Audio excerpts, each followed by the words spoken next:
Hey YouTubers, just a really quick short update video. Honestly, this is basically the first time I've ever covered this on my channel, but I just wanted to let y'all know that I am actually a really huge fan of House of Cards on Netflix.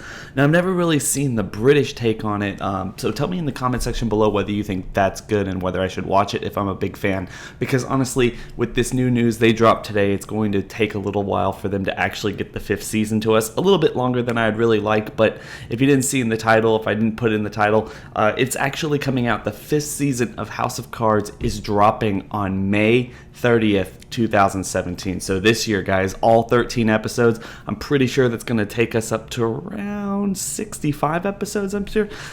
Yeah, 65 episodes in the entire series thus far. And honestly, there's really little indication on whether or not this is actually going to be the very last season of the show, or whether they're going to continue on and making more seasons. Personally, if you ask me, I think that this should be the last season. If you watch the other seasons, or you've watched this show since the beginning like I have, the 4th season really was somewhat of a climax of the story. I mean, it's kind of built up with Kevin Spacey and Robin Wright's character, Frank and Claire Underwood going through all these trials and tribulations, basically starting as the majority whip, moving all the way up to the vice presidency and the presidency. Obviously, spoilers here, but moving up to the presidency without a single vote cast in his name.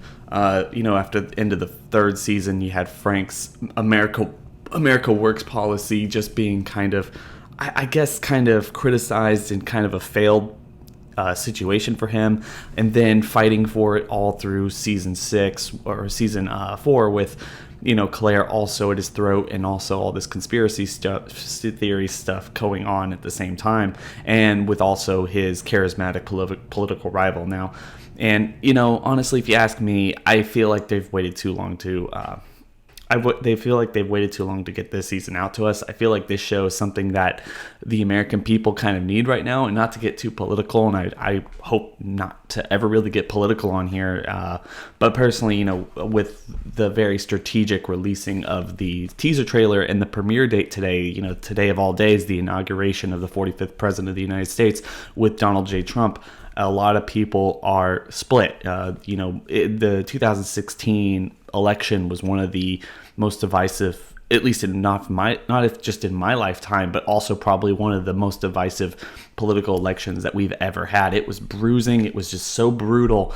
And it was kind of interesting to see how that kind of was translated to like a fictional world of the House of Cards universe, in which these people are dealing with not only kind of the same issues, it's like very interestingly the same issues. I think one of the things that was not really easily they got wrong was the oil crisis that they were having in season 4 of House of Cards, when it was pretty much the opposite in real life, but almost everything else was just kind of the same, using social media bots and everything to bring up like all these other people and all these scandals and trials and tribulations.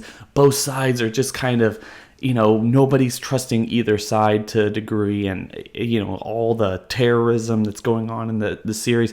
It's so interesting to me when you look at a show like this, just how much fiction imitates real life, but also you can't necessarily get as crazy as season 4 was. You cannot get crazier than what real life was. We all know that fiction, this is like a fictional world. This is something they're going to throw everything at the fan, and it should feel almost darker and more complex than anything in real life could happen. But then we all went through the last couple of months, as if you've been following it for as long as me and a lot of other people, the last year and a half, really, where it's just been nothing but brutal back and forth between both sides, no matter which party. I feel like that's the thing, no matter which party. And like I said before, I feel like this is something that House of Cards or Netflix should have given to us around this time. It would be nicer around this time, with all these flaring emotions from a lot of different people, to just kind of sit down and immerse yourself into 13 new episodes of this series, and think of just being able to forget about your situation and watch characters that you've been following for a long time and see how they're going to deal with problems and everything. It would just kind of be a healing thing.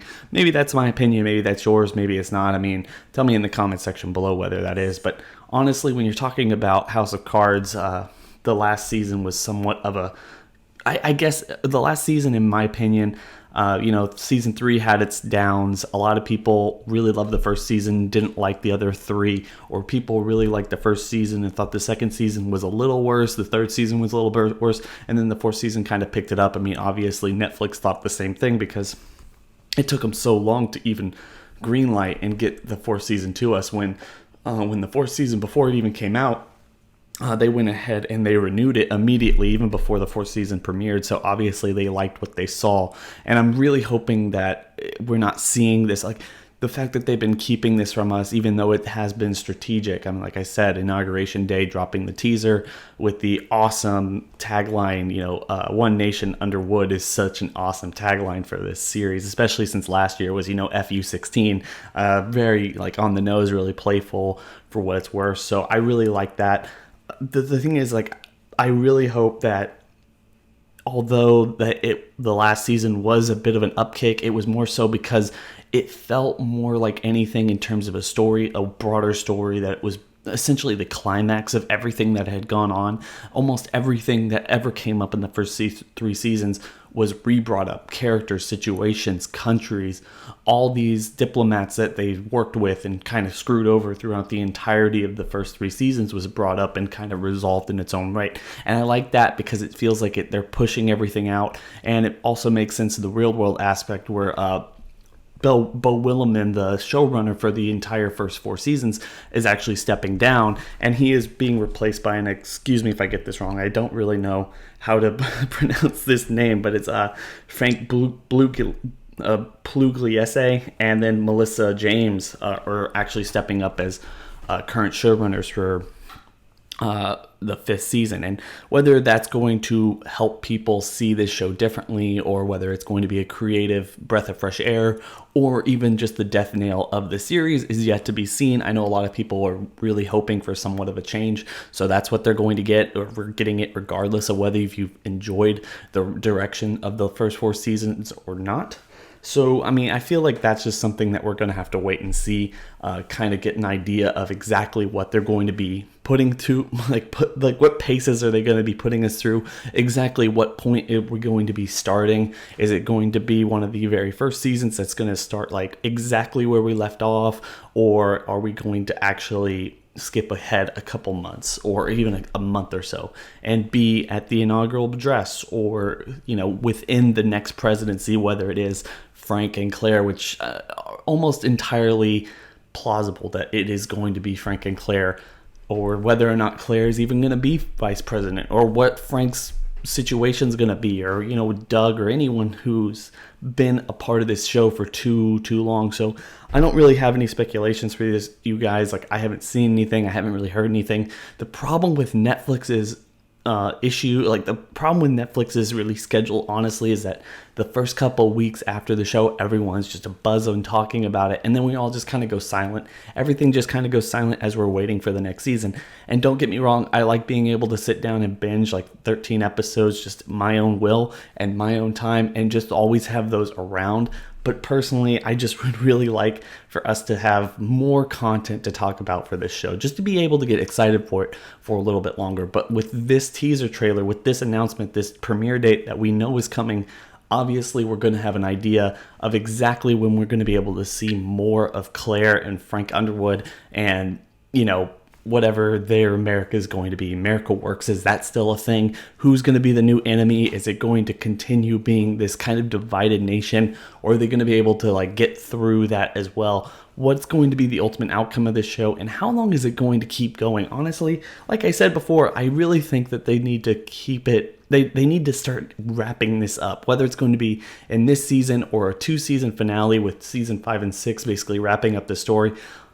There's very little left you can do. So in my opinion, Netflix and anyone watching this, and please share your opinions below, do you want to see this season go 7, 8, deep in terms of seasons? Or do you want to see some of this stuff start wrapping up and starting to make, it was a good run while we had it, but it's run its course. They've kind of brought up everything, like I said. So please make sure to tell me that in the comment section below. Please tell me to please make sure to tell me whether you're excited about this show, because honestly, I'm very excited about the show. And if I do see anything or hear anything that I find remotely exciting, I will be covering it in the future. Also, like I said, first time covering it. I know it's a little bit different, but I hope just to see all the people commenting in the comment section below. Are you excited for this show? Do you really talk about in the comment section below? And I'll see y'all there. All right, bye.